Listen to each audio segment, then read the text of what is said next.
falando sobre a água. Eu vou voltar aqui para a gente dar continuidade. Vimos que a água, então, ela é formada por H2O e sais minerais, né? É o componente mais abundante no ser vivo. Mesmo assim, a quantidade de água vai variar de acordo com a espécie, a idade e a atividade. Isso aqui, primeiro ano, vocês precisam de saber, tá? Então, é, sim, muito importante que vocês saibam isso aqui, ó, viu? A idade, né? E a atividade do organismo. Então, são as três condições para que a água venha variar no ser vivo. Depois a gente viu as funções da água.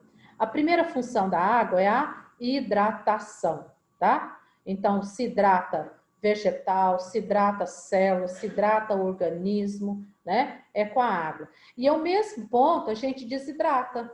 Quantas pessoas aí desidrata, por exemplo, o tomate, faz o tomate seco, né? Vai desidratar o tomate. Folhas, ervas para tempero, essas coisas, desidrata a folha, né? Para poder fazer o tempero, a folha de louro desidratada, aquele mix de tempero de folhinhas, é tudo desidratado. Então, eu posso hidratar ou desidratar. Quando eu desidrato, eu tiro a água. Vocês sabiam que o que faz o alimento perder a base é a água? Se o alimento está seco, ele não perde. Por isso que a carne seca, ela fica, ó, muito tempo, né? Os temperos secos, você pode observar que a gente põe o presunto na geladeira. Se ele tiver sequinho, ele não vai mofar, nem vai perder. Mas se ele juntar umidade, ele vai perder. Porque a umidade traz o fungo, traz a bactéria, que apodrece os alimentos. Sabia? Então, quer manter o alimento em bom estado de conservação, estar sequinho. Por exemplo, a gente compra as frutas e verduras. Muitas pessoas têm o hábito de higienizar antes de guardar na geladeira. Higieniza o tomate, né, o alface, higieniza as frutas, aí guarda na geladeira sequinho, higienizado. Se você guardar ele sequinho, com papel, né, toalha, tudo direitinho, fica, ó, semanas na geladeira. Mas se ele juntar água, logo, logo ele já está apodrecendo, ele vai perder, tá? Então, a água serve para hidratar os organismos. Nós temos cerca de 65% no nosso organismo é água, praticamente, tá? Ela fonte como solvente universal, quase todas as substâncias se dissolvem na água.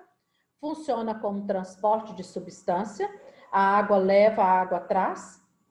Basta vocês ver a potência de uma enchente, né? Quando dá uma chuva forte que dá uma enchente. A enxurrada leva. Eu não sei se vocês vivenciaram alguma situação dessa aí nas avenidas, aí no dia de enchente. Gente, é difícil segurar um carro, é difícil segurar uma pessoa, uma bicicleta numa enchente mais forte, né? Roda tudo, a gente vê muito pela televisão aí. Segura numa árvore, porque o resto vai embora, né? Roda mesmo. Então, ela é solvente universal, transporte de substância, ela leva, ela espalha. Lubrificação, ela lubrifica as articulações, né, do nosso corpo. Termorregulação, quando nós produzimos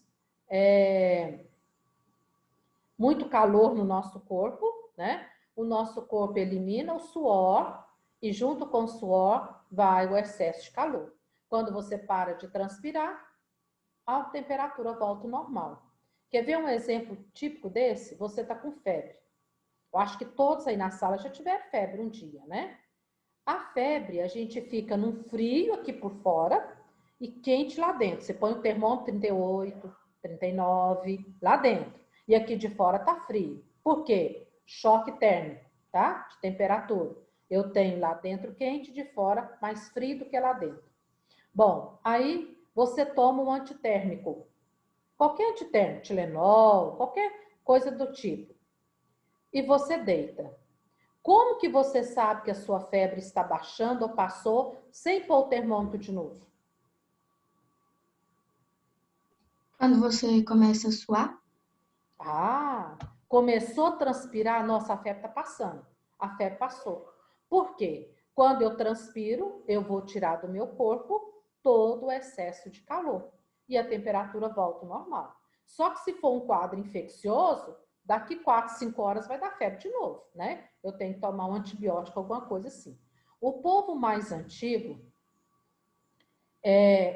não tinha muita farmácia, né? Muito fármaco na época, era mais remédio natural caseiro. Eles faziam muito isso. A pessoa estava com febre, só que eles faziam uma coisa errada. Eles faziam chá, falavam, toma um suador. O que é um suador? Pegavam um tanto de folhas medicinais, faziam chá, tomava aquilo quente e ainda às vezes abafava o cidadão. Punha coberta por cima, põe as coisas por cima. Para quê? Para suar, para poder eliminar em forma do suor. Só que eu tomar o chá quente com febre e ainda cobrir, aí é pior, eu posso ter um colapso de temperatura, né? Mas eu tomar o chá e ficar descoberto e deixar natural, né? É o ideal, tá? Aí o calor vai embora. Muitos tomam um banhozinho mais morno, né? Para tirar o excesso de calor de fora e por aí vai, tá? Primeiro ano, até aqui, alguma pergunta, algum comentário?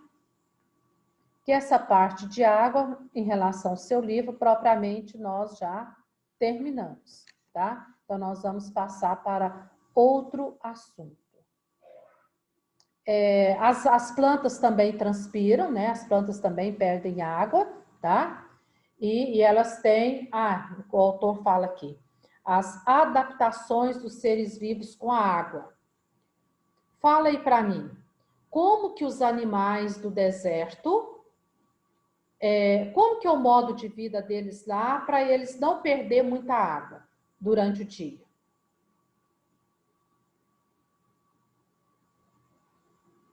Quem já viu alguma reportagem, alguma notícia sobre os animais do deserto durante o dia? O que eles fazem? Ou não fazem?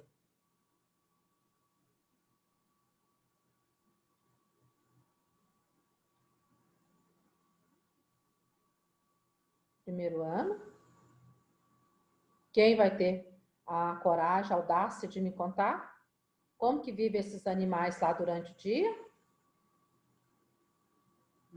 Sim, eles descansam no sol, assim, tipo, não fazem nada. Por que eles não fazem nada? Por que eles não ficam agitando o dia inteiro? Eles não têm Reserva. cansado e ficar com sede. No deserto eles têm reserva de água? Não. Se eles ficarem passeando para lá e para cá, pulando, andando, eles vão gastar energia, vai ficar com sede e vai tomar água onde? Não é? Então, no deserto, durante o dia, os animais tendem a ficar escondidos, se proteger do sol e economizar água. Na manhãzinha, bem de manhãzinha, às vezes com o orvalho, porque de noite lá é frio, né? Aí a água escorre nas folhas, os animaizinhos bebem água que escorre nas folhas. Ou então, eles vão beber água quando eles matam o animal para comer, comem o animal, eles bebem a água do sangue do animal. Entendido? Então, é assim que eles fazem para obter a água, porque lá não tem. E as plantas? Como que são as plantas do deserto para economizar água? Não tem folha.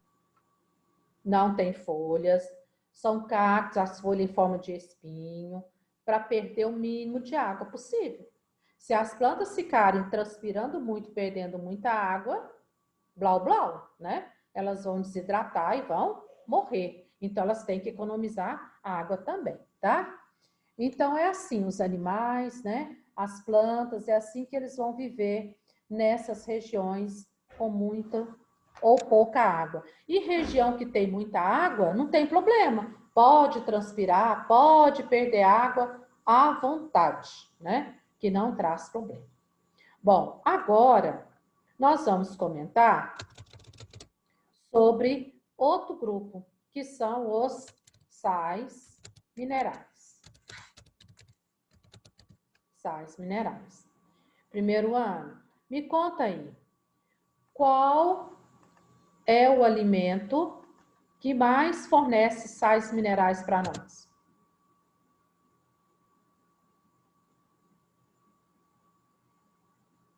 É a água, tá? A água é a maior fonte de sais minerais do nosso organismo. Então, como a gente bebe muita água, não é assim? A gente não vai ter problema, tá? Então, a maior fonte de sais minerais, né, é a água. Se você pegar uma garrafinha de água mineral, alguém está com alguma garrafinha aí perto de você? Se você pegar uma garrafinha de água mineral e você for observar, você vai ver lá uma quantidade imensa de sais que tem lá, tá? Então, a maior fonte de sais minerais chama-se água.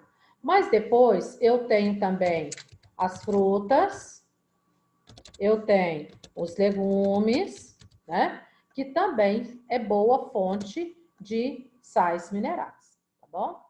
Esses sais minerais não é igual à água. A água nós precisamos dela em grande quantidade. Qual é a quantidade média que eles falam que a gente precisa de obter de água?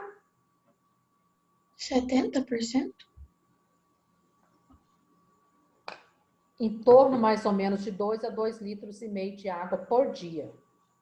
De H2O mesmo, de água, né? Fala aí para mim, primeiro ano, quem é que consegue beber essa quantidade? Eu quem? Que aqui não dá para eu ver. Júlia Betiati. Você consegue beber os 2 litros, Júlia? Consigo. Muito bem. Eu tento, mas é meio difícil. É igual eu começo bem de manhã, quando é de tarde, aí eu já É complica a minha desse vida. jeito. Essa aqui é a minha segunda garrafa, só que, tipo, chega depois do almoço, eu esqueço.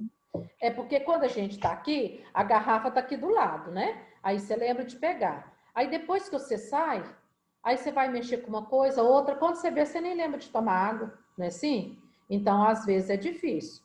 Agora me conta aí, quem é que quase não toma água? Toma-se um copo ou 2 por dia.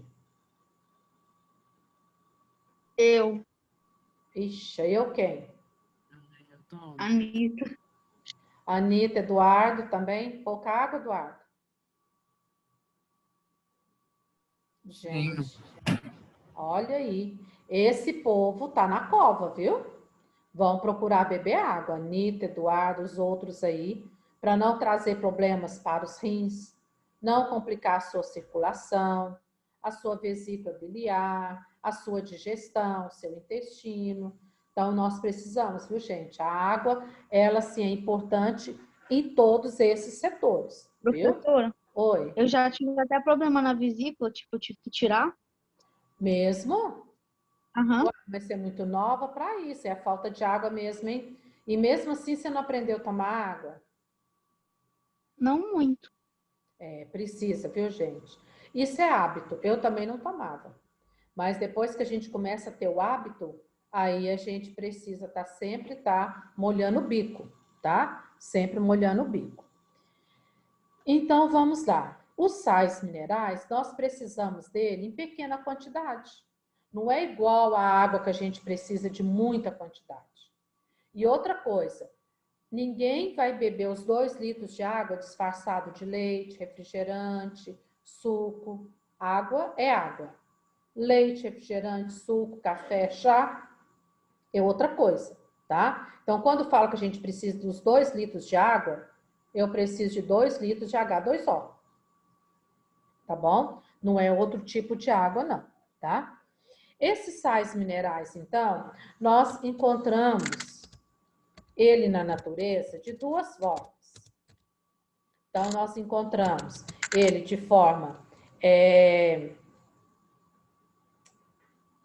Como é que eu vou? De forma de íons, vou colocar assim, fica mais fácil. De forma de íons e forma imobilizada. Então, vamos lá. Quando é que eu vou encontrar ele em forma de íons? Aí eu vou encontrar íons de hidrogênio, né?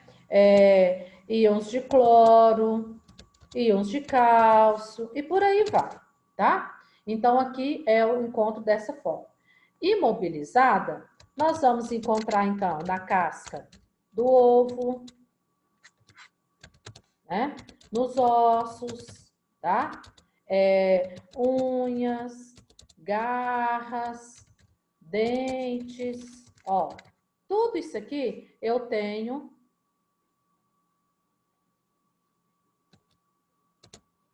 Vou para cá. Tudo isso aqui eu tenho esse tipo de sal mineral. Então, vamos lá, primeiro ano, acompanhando comigo aqui, então.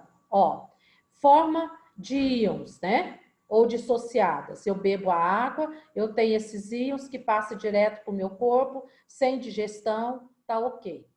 Imobilizada, nós temos, então, nessas estruturas aqui. Na casca do ovo, nos ossos, nas unhas, garras, dentes, etc. Por isso que muita gente pega a casca do ovo, né? Torra lá no forno e tritura ela e coloca na comida e come. Muita gente coloca a casca do ovo nas plantas, né? Nela tem o cálcio, tem sal mineral. Só que tem que, ó, dissolver, tem que quebrar, tem que, né, tirar ele dali, porque ele tá ali, tá imobilizado, tá? Então, aqui a gente encontra esses sais minerais dessa forma aqui, tá certo? Ou dissolvidos ou insolúveis, né? Imobilizado. Os sais minerais não têm uma função específica.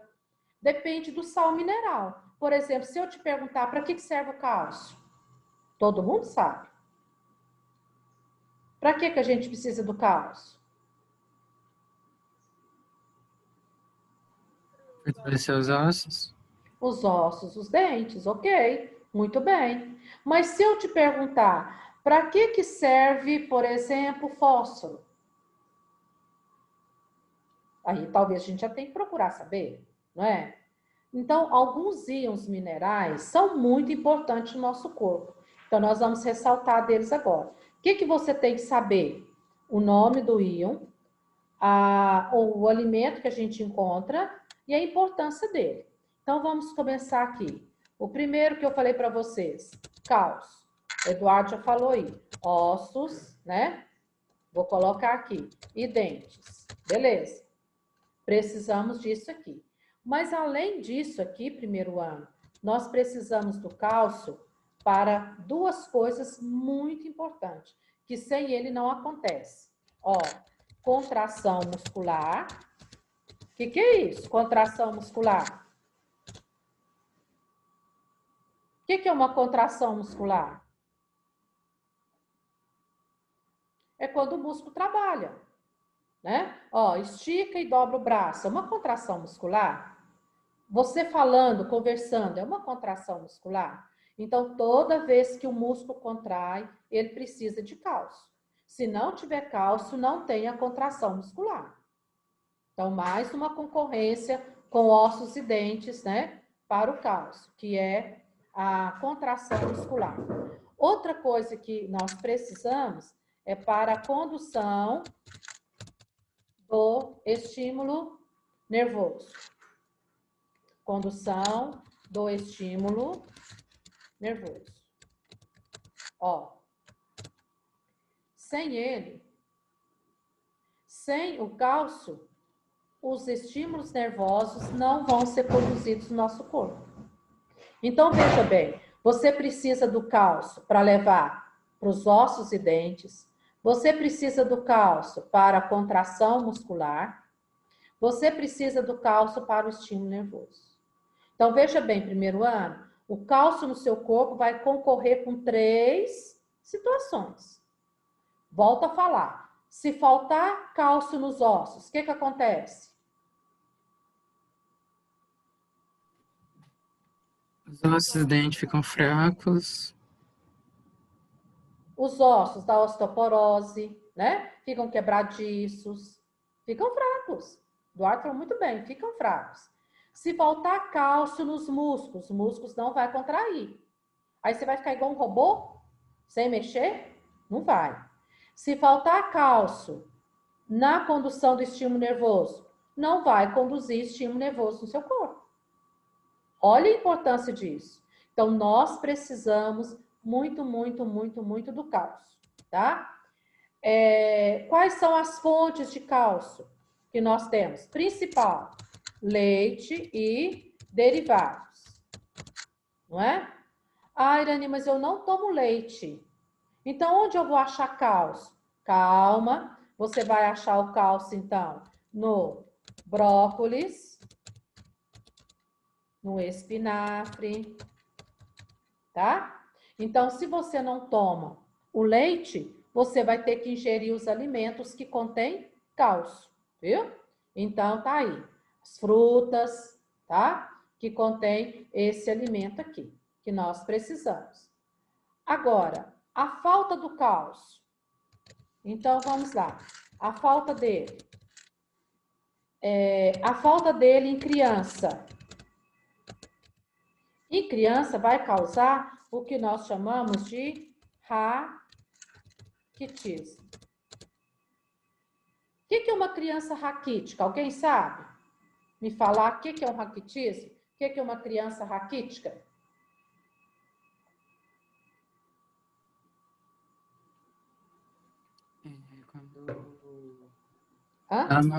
É quando ela não parece muito forte, assim, a aparência dela, não só a aparência, mas ela aparenta estar fraca. Por exemplo, os ossos. Isso, raquitismo é aquela criança que tem os ossos fracos. Não desenvolveu. Quando era criança, não obteve o cálcio na quantidade certa. Aí ela cresce. Já viram aquelas pessoas com as pernas abertas assim? Arqueada, com as pernas abertas, arqueada, né? Raquitismo, tá? Faltou cálcio. Aí os ossos não crescem, acompanhando o desenvolvimento da pessoa, viu? E as pernas, então, elas ficam abertas, né? Tem pessoas que têm as pernas muito abertas, mas muito mesmo. Quase você pode passar no meio das pernas de boa, né? Normalmente, essa pessoa pode ter tido um raquitismo quando criança, tá? Então, criança, raquitismo. Adulto, quando falta cálcio no adulto, aí eu vou ter a osteoporose. Muito conhecido nosso, né? Pessoas adultas. Lá na vovó, no vovô, os ossos ficam todos furadinhos, ficam fracos, tá? Então, osteoporose, quebra à toa, né? Muita gente fala assim, o vovô caiu e quebrou a perna. Muitas vezes ele quebrou a perna e caiu. Como assim? Pisou de qualquer jeito, pisou firme, né? Aí os ossos quebram e a pessoa cai, tá bom? Então, criança, raquitismo. Adulto, osteoporose. Guarde isso, viu? Primeiro ano. Para vocês acompanhar direitinho, tá certo? Outro alimento que tem muito aqui também, ó, é de carne, a sardinha. Gente, a sardinha é um alimento que contém muitos nutrientes, sabiam? Só que o ideal dela não é a gente consumir ela enlatada, é ela fresca. Eu não sei se alguma família tem costume de consumir sardinha. A maioria das vezes a gente compra sardinha enlatada. Já tá pronto, só abrir e comer, né? Mas o ideal seria a gente comprar a sardinha lá na peixaria e fazer, tá? É um alimento rico em ômega, né? Rico em cálcio, em sais, em vitamina. Então, é um alimento bom, viu? E é fácil a gente adquirir. Para nós aqui, a sardinha não é difícil, né? Supermercado tem. Então, é um alimento, quem não tem o costume, viu? De obter, pode procurar obter a dona sardinha. Tá. O outro alimento aqui, outro sal mineral, que nós vamos falar, conhecido também nosso, é o ferro. A falta de ferro causa o quê, primeiro ano? Anemia. A anemia. Então, isso aqui a gente já conhece, né? A falta dele causa anemia. Então, o ferro é bom para a produção das hemácias. Muita gente fala sangue, né? É isso. Para a produção das hemácias. Ele também é importante na cadeia respiratória, que vocês vão ver depois, viu? No processo respiratório, nós precisamos do ferro, tá? Então, para isso, ele é importante. Deixa eu ver se tem outra coisa mais. É isso mesmo. Vamos lá, então. Alimentos que contêm ferro. Onde nós vamos encontrar o ferro? Feijão. Folhas verdes, As verduras, escuras. né? As verduras verdes, escuras. Essas são boas para muita coisa, viu? Sais minerais, vitaminas, né? O ferro. As carnes. Ixi, que isso? Ó, as carnes, principalmente carnes, né? De segunda, que a gente fala, tá? Fígado. Fígado, eu não sei se alguém gosta de comer fígado, mas é uma grande fonte